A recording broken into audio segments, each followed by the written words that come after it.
Great. You will enjoy this presentation because it will open to you some new horizons.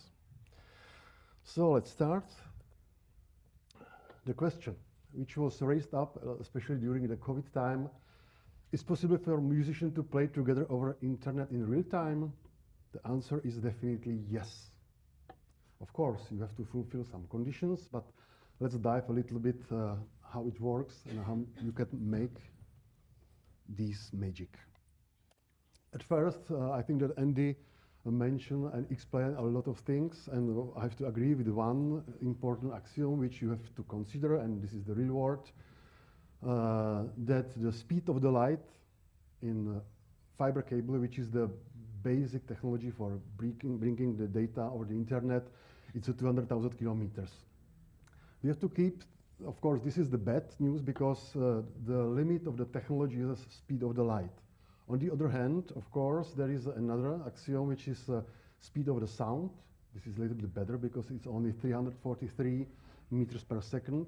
And of course, I think that the key point of making it work for musicians to play over the internet is that the human brain is slow. Because the human brain needs at least 30 milliseconds. We can discuss maybe more deeply this, but let's say 30 milliseconds to recognize that something happened. Especially the musicians who are very well trained, they can hear this difference. And I think this is really important for the next part of the presentation. Maybe we can try to ask from the other side and to see different point of the view. What will happen in 30 milliseconds? Sound will cover distance roughly 10 meters. It means that the guys who are sitting in the back line, you are hearing me practically 30 minutes later than I'm speaking. Light in the fiber is able to cover distance 6,000 kilometers. And the human brain finally recognized that something's going on. And I think this is the really key point. Because our development and the technology which I would like to introduce you, it's especially focused and designed for the musicians to keep the one main goal, to bring audio and video from one point to the other point as fast as possible. If you look on the real world, how it works on the stage. If musicians are on the stage, they are in distance 5-10 meters and they can play easily. It's a standard environment for the making of the music in rehearsal room or on the streets or in these environments. It means, if we are keeping in mind that the human brain needs 30 milliseconds to recognize something, if we will split the musicians to the two stages, we will be able to connect them over the internet, and we will be able to ensure transmission of audio and video over the internet under 30 milliseconds. It has to theoretically work. Yeah, this is quite easy, but now we have to look how we can technically solve this. This is the scheme which describes the mechanism, how to bring the audio and video over the internet. We have to keep in mind that we have to fit to the 30 milliseconds. Yeah? This is the first important condition. I choose there, let's say, two places, like for example, New York and Houston. These places are in distance roughly 2,300 kilometers, but the fiber cables between these two places are not going straight, they are going own way. And let's say we can talk that the length of the fiber cable is around 3,000 kilometers. It means, based on the previous information, that the light needs roughly 15 milliseconds to arrive from New York to the Houston. Then another part of the chain is a camera. We can have some ultra low latency camera. I will dive more later on, which is able to bring the signal from the glass to the SDI output in 7 milliseconds. On the other side, we can use the monitors. In these days, there is a lot of gaming monitors on the market, and these monitors are able also deliver a signal from the inputs to the screen in a really low time, around 5 milliseconds. If you will solve this equation, there is the last item which is remain, and we have to solve this, and this is the key point of the whole solution, and this is the key point of MVTP technology. It's encoding and decoding audio and video. If I'm calculating right, I hope that yes. there is remain 1.5 milliseconds for encoder and decoder to cover their job to make this whole thing work.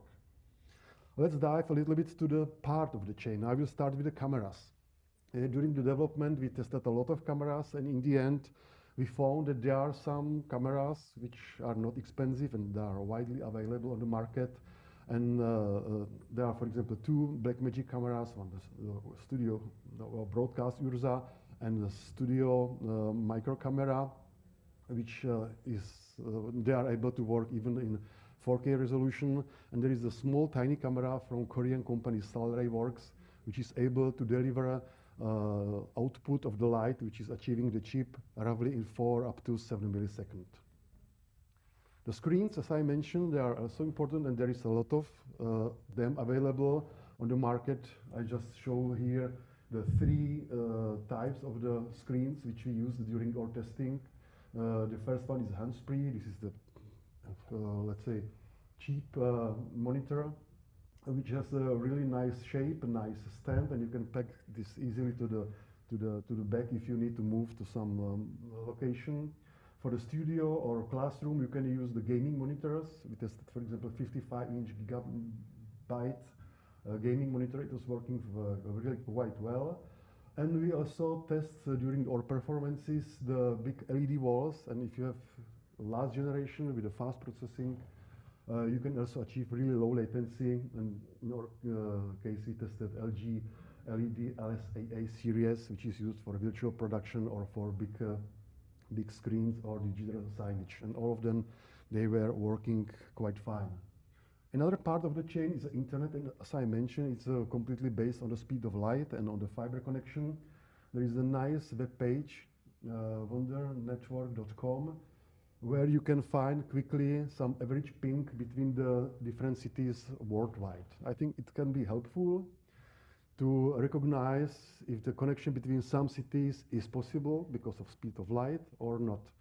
Easily, you mostly take the ping time, you divide this by 2, and you will get the time which you need to bring the data from point A to the point B. Then back to our main equation, and let's make focus to the encoders, decoders, because that was the core of the almost 10-year development, which we did in Czech Republic, and that's quite tough to make an encoder decoder for the video and audio with a 1.5 millisecond latency.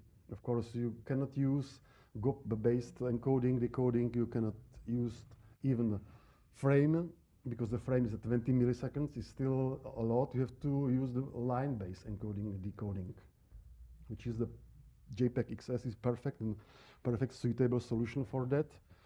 And the result was, we call it internally Modular Video Transmisson Platform, which is the really powerful FPGA chip, where we implemented JPEG XS encoding and decoding.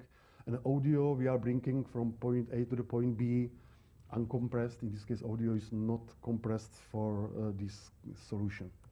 Unit itself, which was the result of the development between the private company, Disk Systems, and between the academic institution called CESNET, which is the state-founded institution which is ensuring for the Czech universities internet connection, and they are doing research in the network area generally.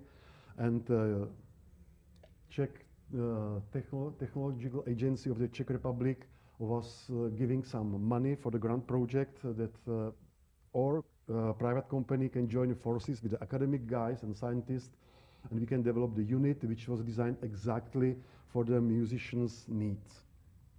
Of course, we have to consider several things which are important for the musicians. At first, if you will bring some device to the studio, it has to be completely silent. Yeah, in this case, this unit is fanless design. You can put it in your studio next to you if you are recording something with acoustical instruments. This unit has 8 analog balanced inputs and outputs. There is SDI input and output. And encoding of the video is based on the JPEG XS codec. As I mentioned, that was in these times only the one codec. Actually, at the time, back times, like 5-6 years ago, we were experimenting also with the Tyco a little bit, but JPEG XS is much more suitable for this kind of the using. We can achieve bandwidth 120 megabits per second if we are working with HD video, and we are using the compression 1 bit per pixel, which is the visually almost useless. We can even go more down, and we can use the transmission where is the 8 channels of the audio and 1 HD video channels. We can go even up to 66 megabits per second if we choose 0.5 bit per pixel compression. And there is even trick how to go lower.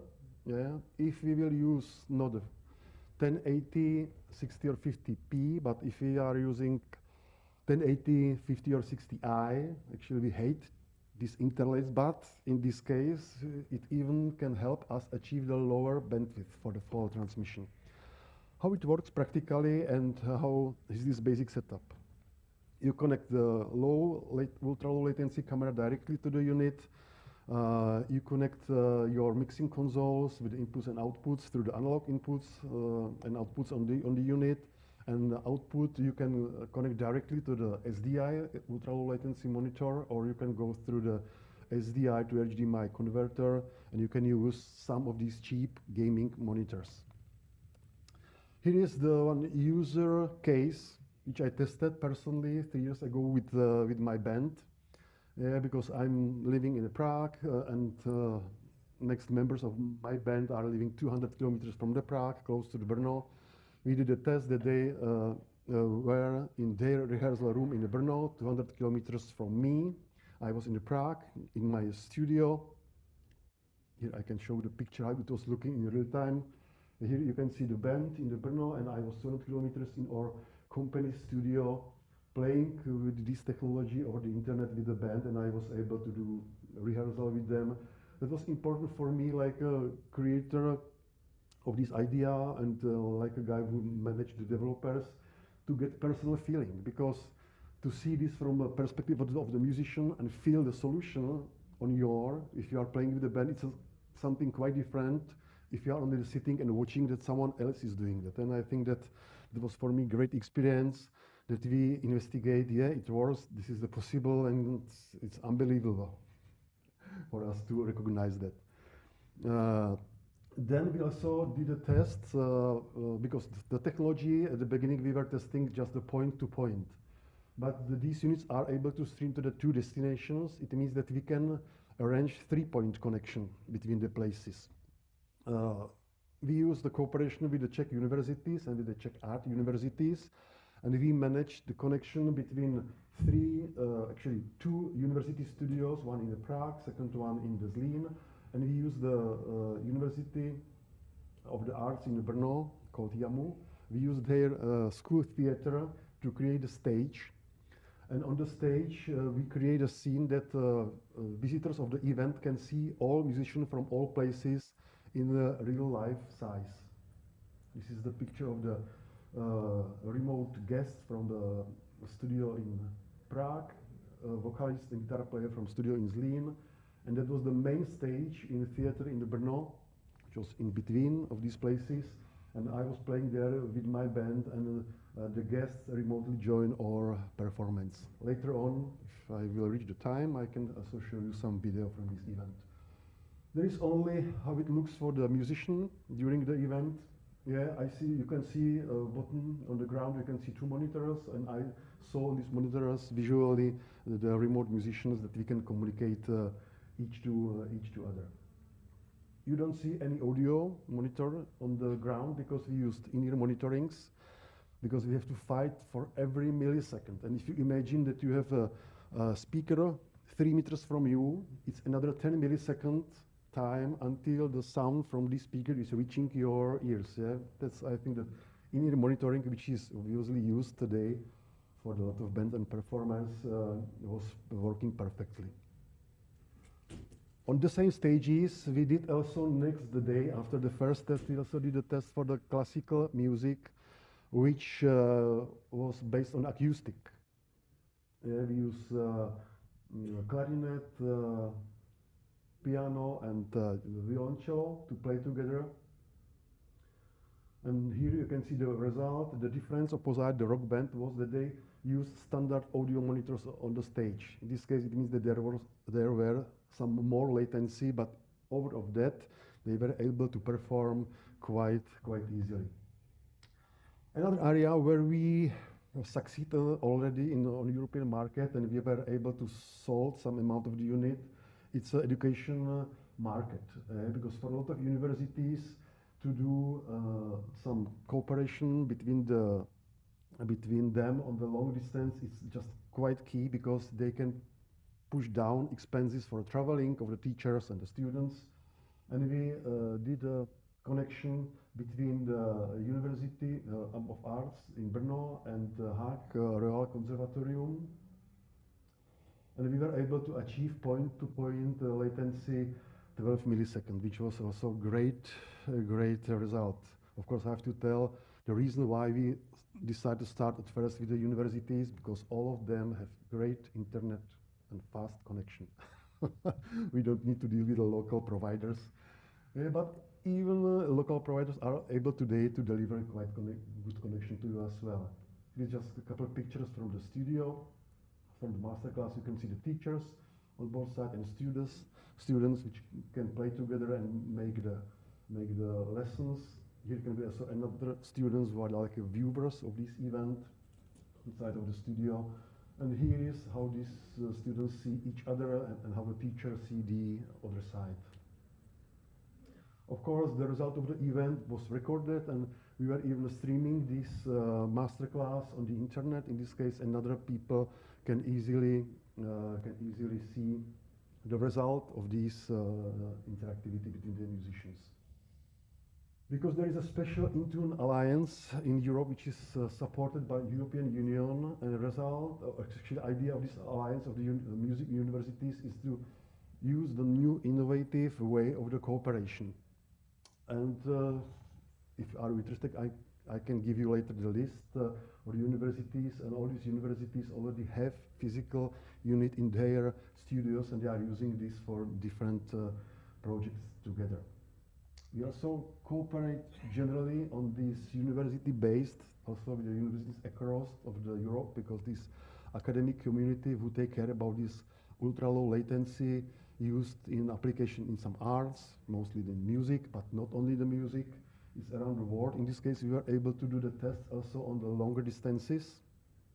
And here is the one of these special experiment which we did that was connection on 8,000 kilometers, almost 5,000 miles between the Memphis Music School and Prague Art University. And actually, I mentioned at the beginning that the 30 milliseconds, it's some age of the latency, but we investigate that in some cases, especially if you play some slower song with a low beat, there is more space for the swimming in the rhythm of the song a little bit, and you can play even with a higher latency. I will show you later on more info. Oh, oops. This MVT technology was implemented to the device MVTP HD, which is already available for the sales. In Europe, we already reached the certification for US market as well. The new member of the family, which is available right now, it's totally for the big guys, because we add their possibility to use more video channels. Actually, you can use 4 12G video inputs and outputs. We add a Dante interface there. In this case, actually, you will bring another 5 milliseconds in your chain, but you can easily connect the device to your mixing console only with the one cable, and you can use multi-channel production easily. And the last member of the family, which is right now in phase of the prototype, but we are already testing that, and we expect to release this next year. It's MVTP Mini, which was designed for the home studios and for some small users who would like to connect with the other big guys, or they would like to connect in between of them. What is the difference there? Of course, there is only 2 audio channels, 2 directions. Instead of the SDI, we use HDMI, input and output. And we add the MIDI, because we have a lot of requests from the musicians that they need to synchronize their workstations like Cubase, Pro Tools, and stuff like that during the recording. They would like to use the samplers on the other side, or they would like to remotely to change the presets on the other side, or something like that. And the MIDI, I think it's a really good way. Actually, it's an old-looking plug, but it's still working, and the musician understand immediately how to use it.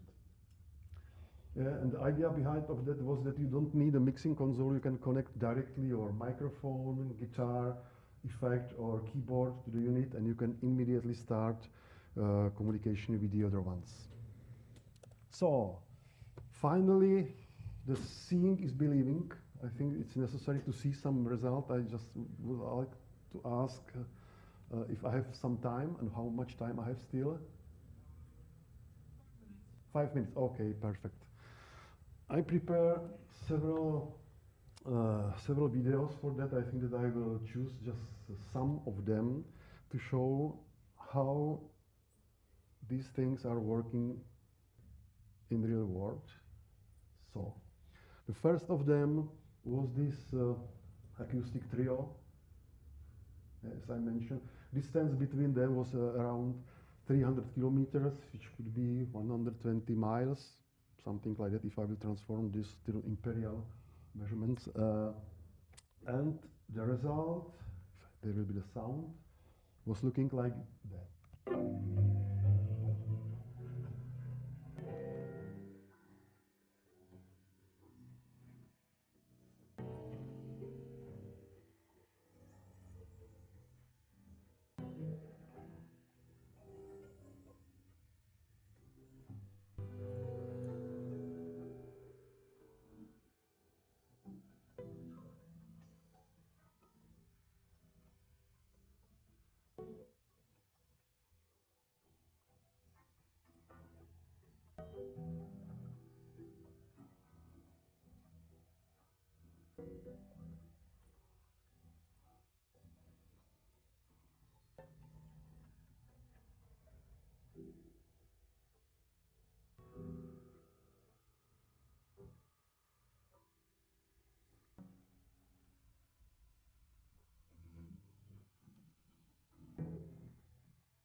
Okay, it was the classical music.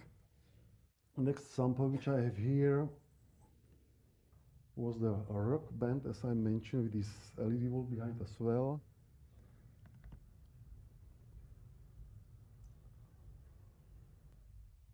So maybe I will shift it a little bit, because there is at the beginning some explanation. Let's move it here.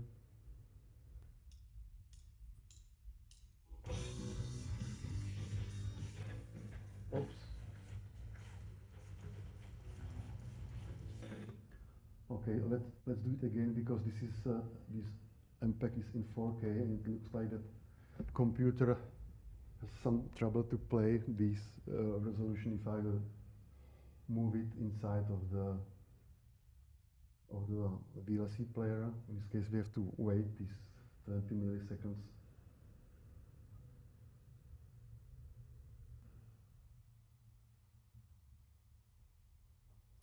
So here will be the view of the studio in that was the main stage. Ah, okay.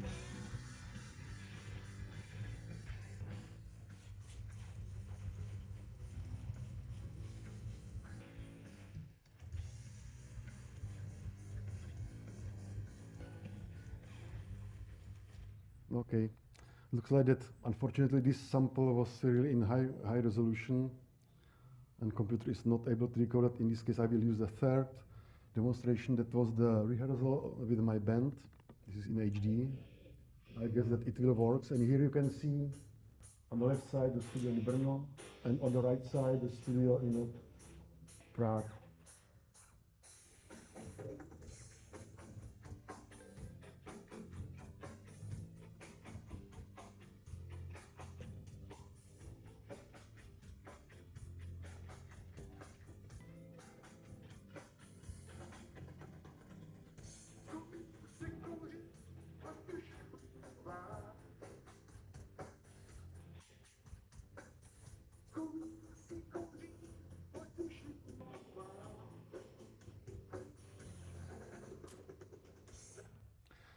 So, looks like that it works, and I'm in the end of my presentation.